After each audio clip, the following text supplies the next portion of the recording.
मैं गागर में सागर पत्रिका के संपादक और गागर में सागर हिंदी क्लासेज में आपका स्वागत करते हैं। आज हम परीक्षा के दृष्टिकोण से बहुत ही महत्वपूर्ण टॉपिक लेकर उपस्थित हुए हैं, जिसका नाम है छंद। छंद कहते किसे हैं और छंद किन दो शब्दों से मिलकर बना है और छंद का सर्वप्रथम प्रयोग किस वेद में किया गया था। आज इस सभी टॉपिकों का हम विशेष रूप से अध्ययन करेंगे। तो आते हैं छंद। छंद शब्द जो है दो शब्दों, एक होता है छम, दूसरा द। यह दो शब्दों का योग होता है, जिसमें छम का जो शाब्दिक अर्थ होता है समुचित आकार, समुचित आकार, और द का जो शाब्दिक अर्थ होता है देने वाला, देने वाला। तो जो छम शब्द दो शब्दों से जो जिसका छम समुचित आकार तथा द का अर्थ देने वाला होता है, तो जो छंद का अर्थ होगा समुचित आकार देने वाला, अर्थात काव्य का वह रूप जो उसे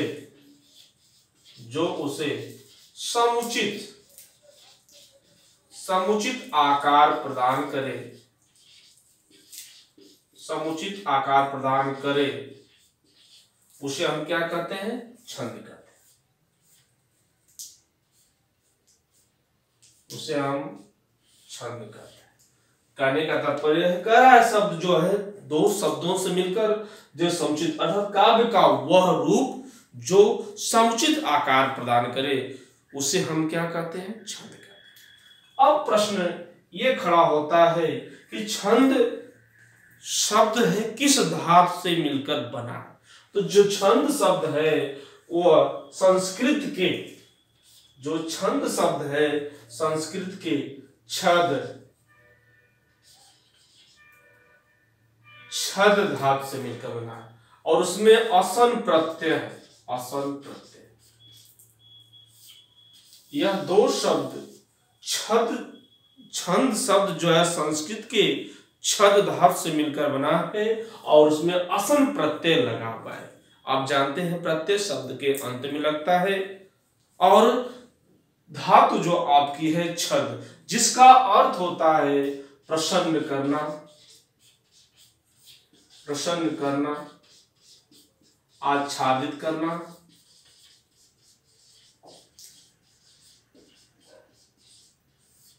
आच्छादित करना या बांधना होता है।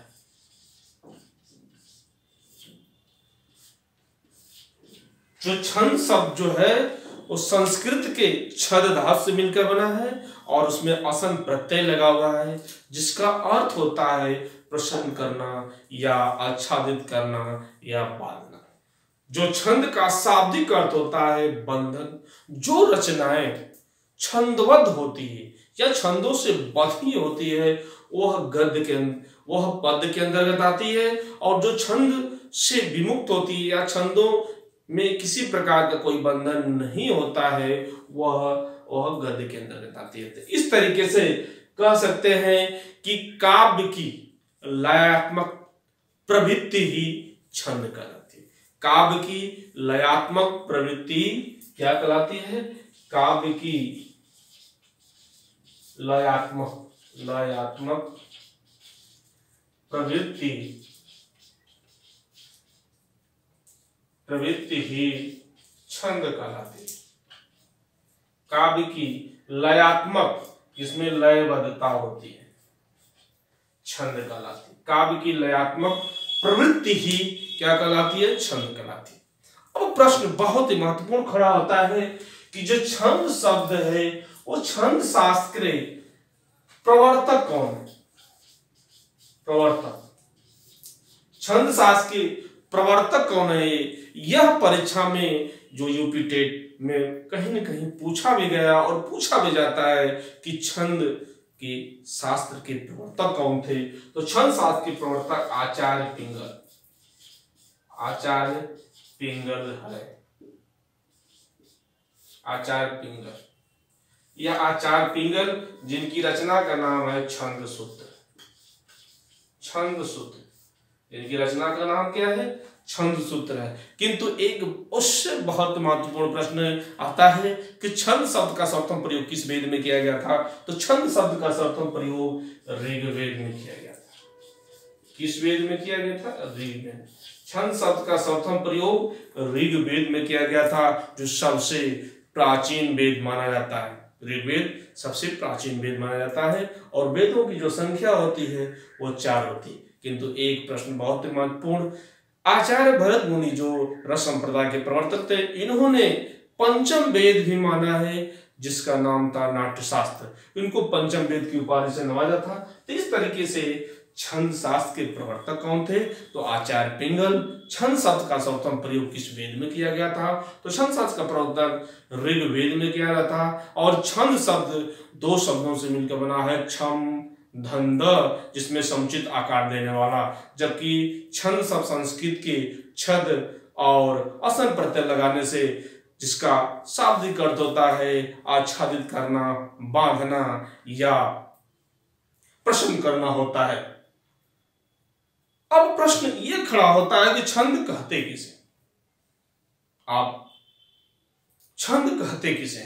तो जिन रचनाओं में वर्ण, मात्रा, यति, गति, तुक आदि पर बल दिया जाता है, जिन रचनाओं में वर्ण, मात्रा, यति, गति, तुक आदि पर बल दिया जाता है, उसे हम क्या कहते हैं? छंद कहते हैं।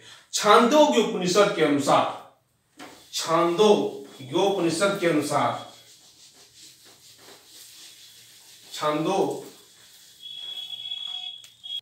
जबकि छांदोग्य उपनिषद के अनुसार कहा गया है कि मृत्यु के भय से, छांदोग्य उपनिषद के अनुसार कहा गया है छंद कि मृत्यु के भय से या मृत्यु से भयभीत होकर देवताओं ने अपने को छंदों से क्या कर लिया? आच्छादित कर लिया या अपने को छंदों से ढक लिया। उसे हम क्या कहते हैं? छंद कहते हैं। ये छांदोग्य उपनिषद के अनुसार है। यह आपका रहा छंद। अब हम आते हैं छंद के अंग पे। छंद के अंग, छंद के अंग। तो छंद के निम्नलिखित अंग होते हैं। छंद के निम्न अंग होते हैं। नंबर 1 आता है वर्ण। वर्ण किसे कहते हैं? आप जानते भी होंगे वर्ण किसे कहते हैं। तो वर्ण यह भाषा की छोटी इकाई होती है और ध्वनि के, जो हम ध्वनि को लिपिबद्ध कर देते हैं, वह कहलाता है वर्ण। वर्ण का खंडन नहीं किया जाता। करने का तात्पर्य है कि ध्वनि के लिखित रूप को हम क्या करते हैं? वर्ण करते हैं। ध्वनि के लिखित रूप को वर्ण कहते हैं और यह भाषा की छोटी इकाई होती है। वर्ण के 2 भेद होते हैं, ह्रस्व वर्ण और दीर्घ वर्ण। ह्रस्व वर्ण और दीर्घ वर्ण। ह्रस्व वर्ण और दीर्घ वर्ण। ह्रस्व में आता है अ, ई, उ और री। दीर्घ में आता है आ, बड़ी ई, बड़ा उ, ए, ऐ, ओ और औ।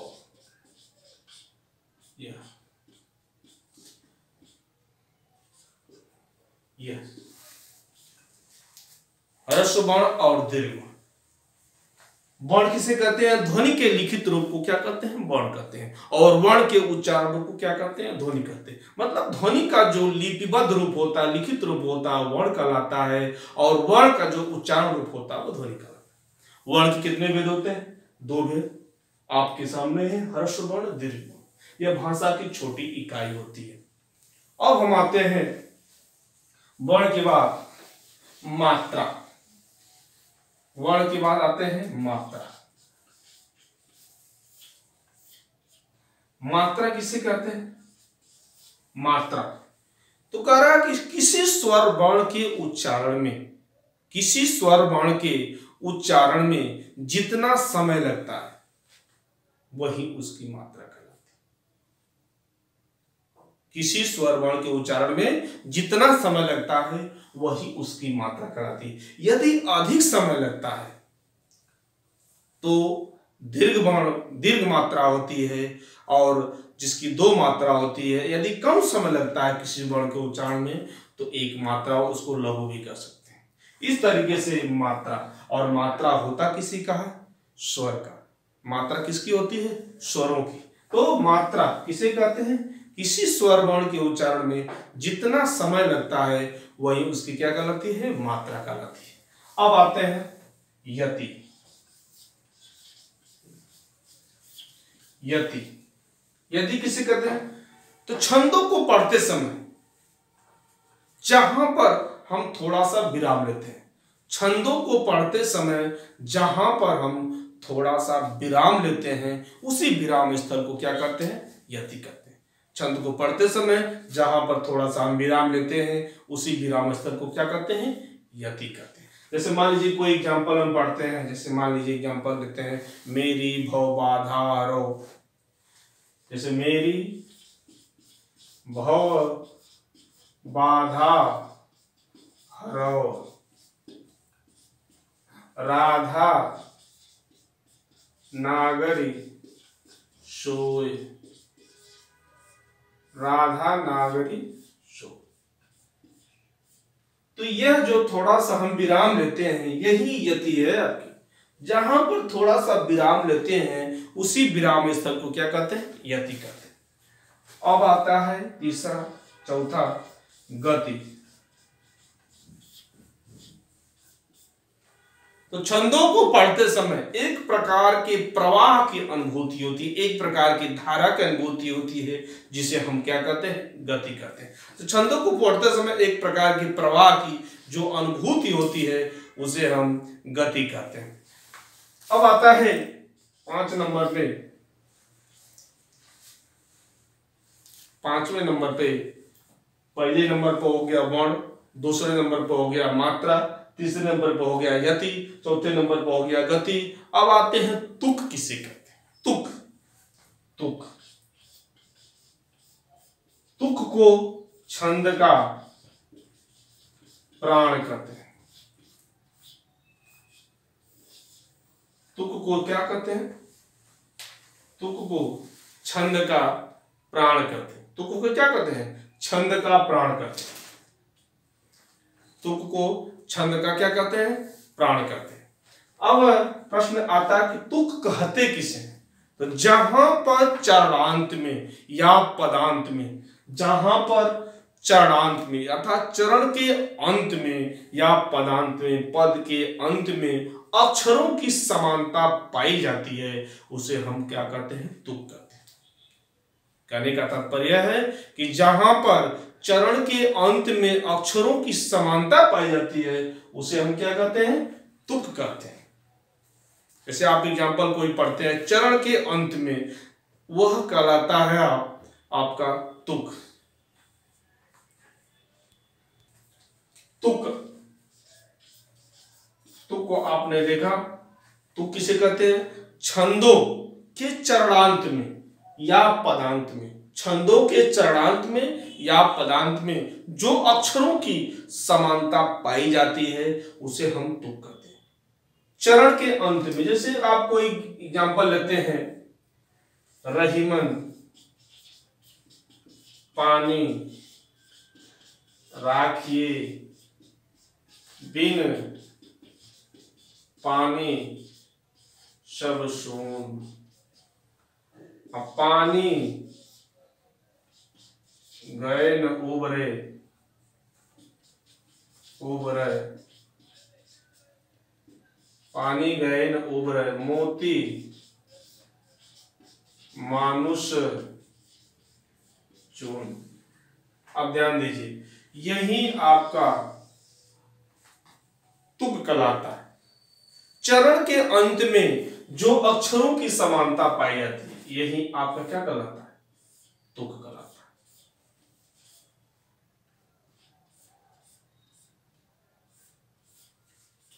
यही आपका तुक कहलाता है। कह रहा है कि जहां पर चरण के अंत में अक्षरों की समानता पाई जाती है उसे हम तुक कहते हैं। यहाँ पर देखिए अक्षरों की समानता नहीं पाई गई, लेकिन यहाँ पर चरण अंतिम वर्ण क्या समान, इसलिए आपका तुक कहलाता है। तुक ही छंद के क्या कहलाते हैं, प्राण होते हैं। तुक के दो भेद होते हैं, एक होता है तुकांत और दूसरा होता है अतुकांत। तुकांत और अतुकांत कहने का तात्पर्य है करा कि जिस छंद के अंत में तुक हो, जिस छंद के अंत में तुक हो उसे हम क्या कहते हैं, तुकांत कहते हैं। और जिस छंद के अंत में तुक न हो या चरण के अंतिम वर्ण समान न हो उसको हम अतुकांत कहते हैं। और जहां पर चरणांत में अक्षरों की समानता पाई जाती है उसे हम तुकांत कहते हैं, और जहां पर अक्षरों की समानता नहीं पाई जाती है उसे हम अतुकांत कहते हैं। तो इस तरीके से यह रहा आपका तुक। अब आते हैं चरण। चरण किसे कहते हैं, तो छंद में कितने भाग होते हैं, 4 भाग होते हैं। छंद में कितने भाग होते हैं, 4 भाग होते हैं। छंद में 4 भाग होते हैं और इनमें से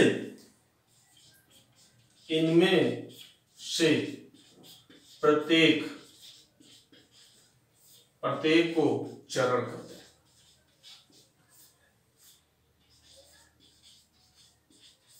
इनमें से प्रत्येक को क्या कहते हैं, इनमें से प्रत्येक को चरण कहते हैं। छंद में कितने भाग होते हैं, 4 भाग होते हैं और प्रत्येक को क्या कहते हैं, चरण कहते हैं। अर्थात कहने का तात्पर्य यह है कि छंद के चतुर्थ भाग को, छंद के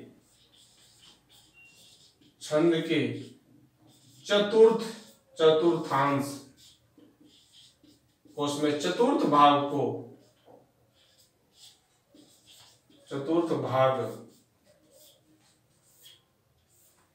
छंद के चतुर्थांश या चतुर्थ भाग को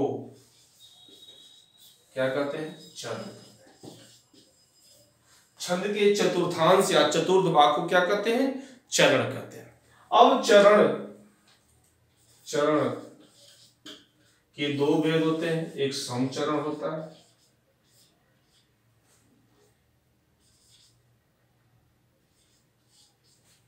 एक समचरण होता है। जो चरण के 2 भाग होते हैं, एक समचरण दूसरा विषमचरण।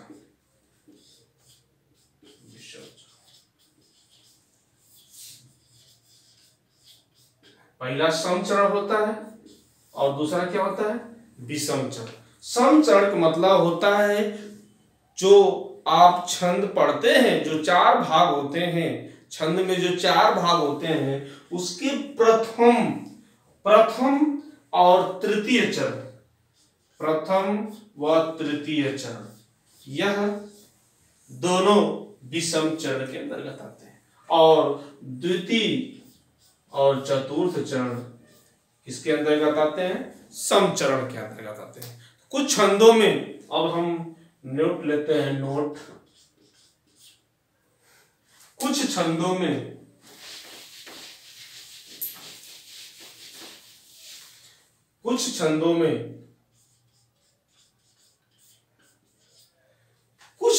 में 4 चरण होते हैं। कुछ छंदों में 4 चरण होते हैं, किंतु कुछ छंदों में कितने चरण होते हैं, 4 चरण होते हैं, किंतु लिखे 2 ही पंक्तियों में जाते हैं, किंतु लिखे 2 ही पंक्तियों में जाते हैं।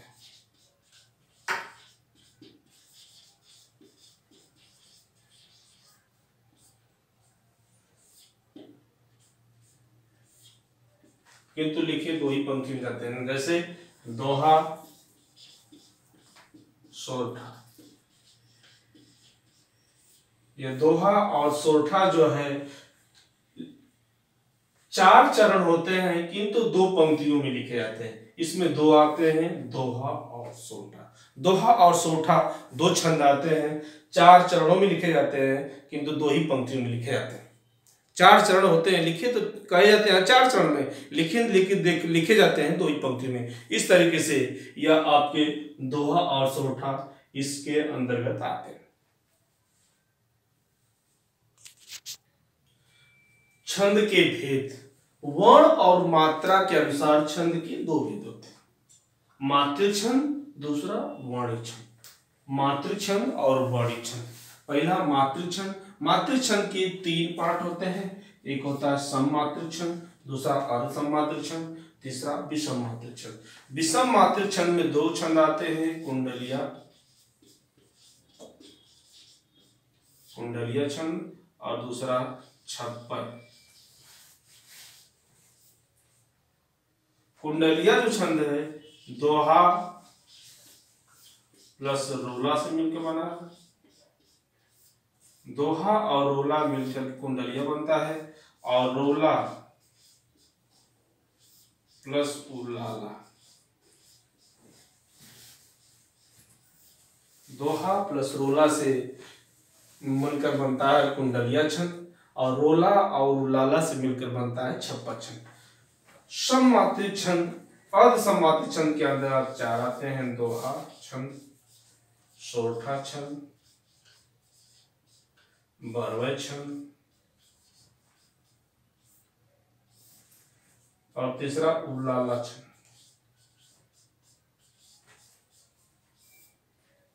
4 जो सममातृ छंद इसमें चाहता है चौपाई छंद, रोला छंद, गीतिका छंद, गीतिका छंद, हरिगीतिका छंद,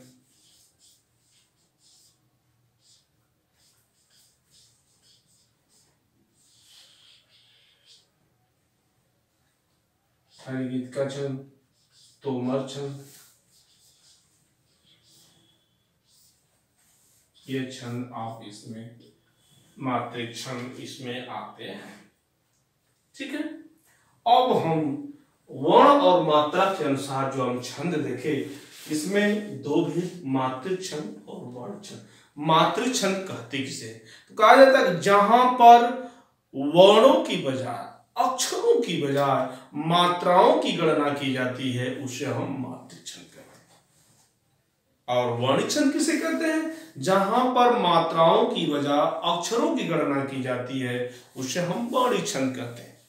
इस तरीके से मात्रिक छंद के 3 भेद हैं, जो सममात्रिक, अर्ध सममात्रिक और विषम मात्रिक। विषम मात्रिक छंद किसे कहते हैं, सममात्रिक छंद किसे कहते हैं, और अर्ध सममात्रिक। तो सममात्रिक छंद का तात्पर्य होता है कि इस छंद के, जो छंद आपके सामने जो वर्णन किया गया है, यहां से भी एक प्रश्न जरूर पूछता है।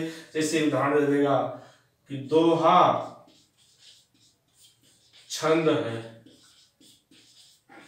दोहा छंद है पहला सममात्रिक, अर्ध सममात्रिक, विषम मात्रिक और चौथा प्रकार कोई नहीं।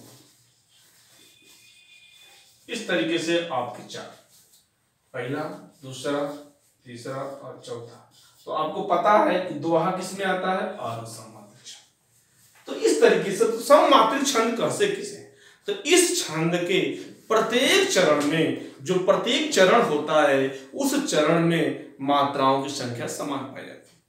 जिसमें आपके आता है चौपाई, रोला, गीतिका, हरिगीतिका, तोमर छंद। प्रत्येक चरण में आपकी संख्या समान पाई जाती है। अब आता है अर्ध सममात्रिक छंद। अभी आपने चरण पढ़ा कि पहला समचरण और विषम चरण। तो समचरण और विषम चरण मेरे कहने का तात्पर्य है कि प्रथम और तृतीय चरण में, जो विषम चरण होते हैं, प्रथम और तृतीय चरण में तथा द्वितीय व चतुर्थ चरण में मात्राओं की संख्या इक्वल पाई जाती है, समान पाई जाती है, उसे हम सममात्रिक छंद कहते हैं। अणुसम मात्र छंद कहते हैं। अब आता है विषम मात्र छंद। इसमें जो मात्राएं होती हैं भिन्न भिन्न होती हैं, प्रत्येक चरण में मात्राएं अलग अलग होती हैं, इसलिए यह कहलाता है आपका विषम मात्र छंद। विषम मात्र छंद में 2 छंद आते हैं, कुंडलिया। कुंडलिया यहाँ से एक प्रश्न जरूर पूछता है कंपटीशनों में कि कुंडलिया किन 2 छंदों से मिलकर बना हुआ है, तो आपका दोहा और रोला छंद से। अब आता है छप्पर किन 2 छंदों से मिलकर बना है, तो रोला और उल्लाला से। इस सारी जो आपके अंतर्गत इस सारे छंद को हम लोग पढ़ेंगे और वाणी छंद के अंतर्गत जो भी छंद आते हैं इसका हम अध्ययन करेंगे। तो अगली वीडियो में हम इसके दूसरे भाग को लेकर उपस्थित होंगे। तब तक के लिए नमस्कार।